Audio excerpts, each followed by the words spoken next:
took my dog for regular walks around my neighborhood every night after dinner. There was nothing ever interesting about the walks. I basically just went around the block and then back home. For context, I'm a female in my late 20s and I live in a middle-class neighborhood. The town is considered very safe though, with a low crime rate, and I've never felt that I was in danger for the whole 15 years I've lived here, except for this one night. It was just past 7, and I got home and ate a quick frozen dinner. Then I got my dog ready for the walk. It was winter, so the sun set early and it was dark, though the town does well at keeping the streets and sidewalks mostly lit up with streetlights. As I walked, I turned the corner that connects to a path that goes directly alongside a park. This was my usual walk, as it makes a nice circle back to my house and takes a perfect 15 minutes. It was a quiet night, which wasn't uncommon during winter here. I stood on the snowy sidewalk, watching my dog sniff around a tree. Then I started looking around the park when I noticed a car parked on the side of the road up ahead right next to the sidewalk I was on. All of its headlights were off, but the light inside the car was on, and I could see someone moving around in the front seat. I tried not to make it obvious that I was looking at them, just in case they saw me, but I was really curious about what they were doing. The location they were parked at was not really near any houses, and it was a bit late and cold, so I wasn't sure what they were doing. I wasn't worried or anything, I was just unsure. I tugged my dog's leash and started walking along the path again. Getting closer, I saw that it was a man, and he seemed to be looking for something in his car, searching frantically through his glove box. I was still half looking and half looking away, trying not to be noticed, when the man suddenly looked up and made eye contact with me.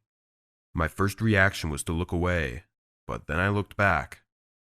I was only 10 or 15 feet from his car at this point, and the man held his hand up in a friendly gesture and rolled his window down.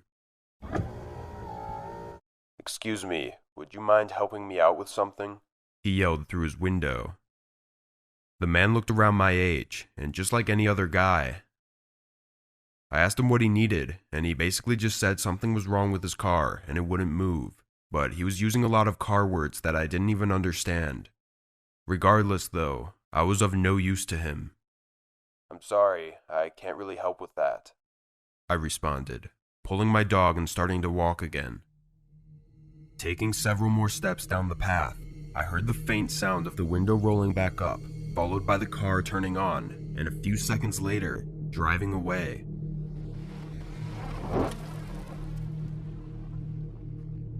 I turned around, watching the man drive his small car down the road as if nothing was wrong at all.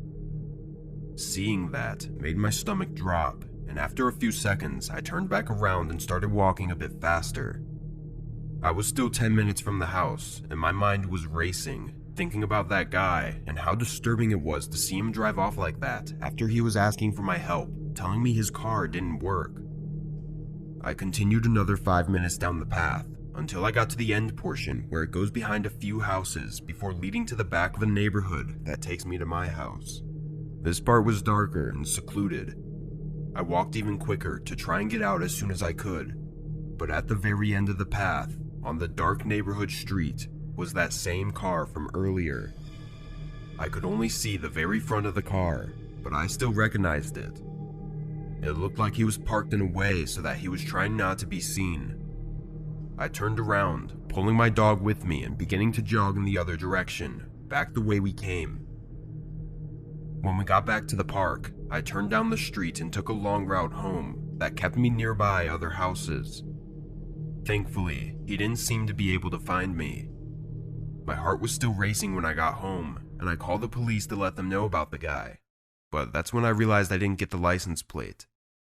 What's worse is that a few nights later, I saw that man's same car again, parked by the path I walked on.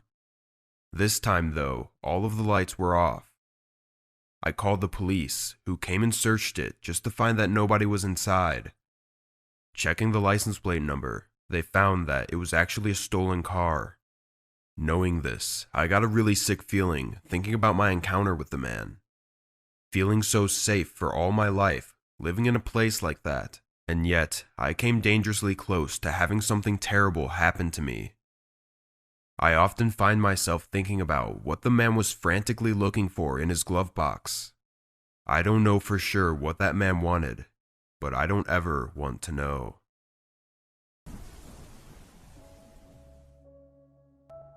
I've been working at one of the largest cheese manufacturers for 5 years now. This cheese plant stays running 24/7, 365 days a year, and I work the night shift for the parts department, and it's pretty slow at times. We have one separate huge warehouse about 100 feet from the cheese plant, and in our warehouse we keep the big items like motors, pumps, cylinders, etc. We usually keep the warehouse doors unlocked because no one really goes into our warehouse except us parts guys. Our warehouse has those LED lights that turn on when it senses movement when you walk underneath it. There's about 35 lights all throughout the warehouse, and they're on a timer, so they eventually turn off after 10 minutes of non-movement. One night when I was working, it was really rainy and cold, and it was a steady night for the most part.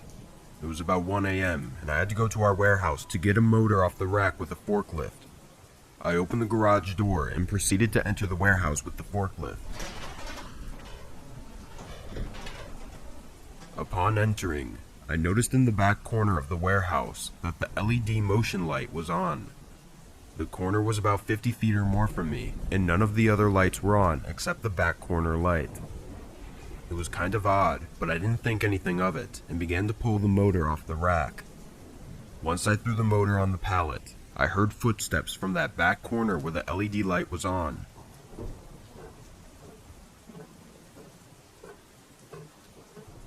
Hello? Is someone there?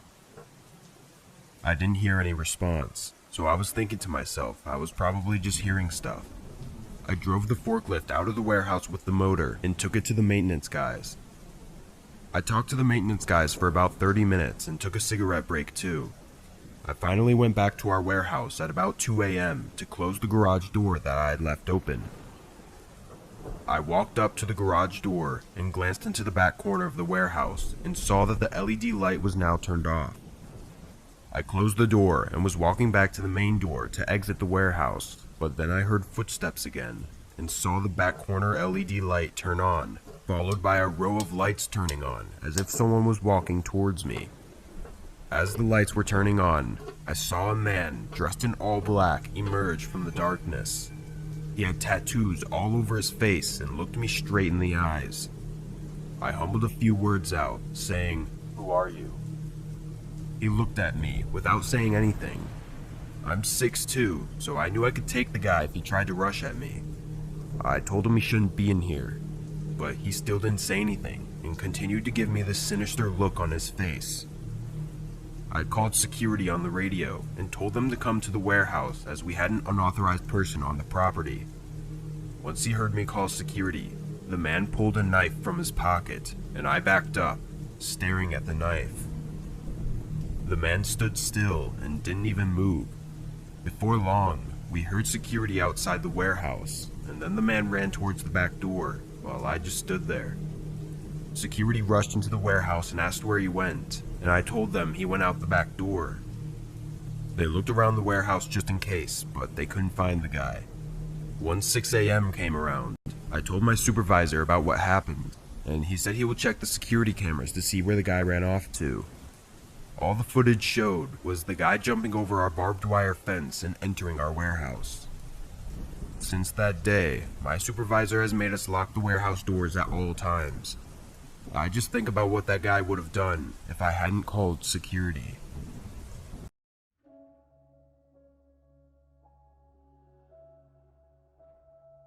This happened last year. I was at home taking a shower before bed. It was later than I usually stayed up, but I had a lot of work to get done, and I didn't have work the next day. I stood in the shower, winding down after the long day, when I heard something. A click. It was faint, but it sounded like it was from inside the house. I thought it was some sound the house made, no big deal at all, and continued showering, until I heard it again, right outside the bathroom door. I rinsed real quick, then turned the shower off. I got out and got dressed, trying to think of what that noise could possibly be. Opening the door, I immediately noticed the hallway light was off, which I knew I had left on. At first I thought it was just the power cutting out, until I looked at the light switch on the other side of the wall. It was switched off. I quickly looked down both ends of the hallway, a little shaken, then flicked the lights back on. They worked, just as normal. I walked down the hallway towards the stairs, seeing that it was completely dark downstairs as well. One manual light switch turning off on its own is weird enough, but two, that told me this wasn't a coincidence. There was something going on. I stood at the top of the steps for a minute, trying to think of what to do next. I really didn't know what was going on, but someone breaking into my house just to turn off my lights seemed like a really risky, sick joke for some random person to pull on me. The longer I just stood there, though, the more anxious and creeped out I became. I began walking down quietly, and when I got to the middle steps, the extremely loud sound of my back door slamming shut echoed through the silent house. I jumped, then froze in a panic. I was too scared to move, and my heart was beating rapidly. After a minute of no more sounds, I went down and turned on the lights. On the tile floors were clear boot prints, probably from the mud and dirt surrounding my house. Then I looked down the hall toward the back door, seeing it was shut, but even from where I was standing, I could tell it wasn't locked. I ran down and locked it, then checked the front door, which was already locked.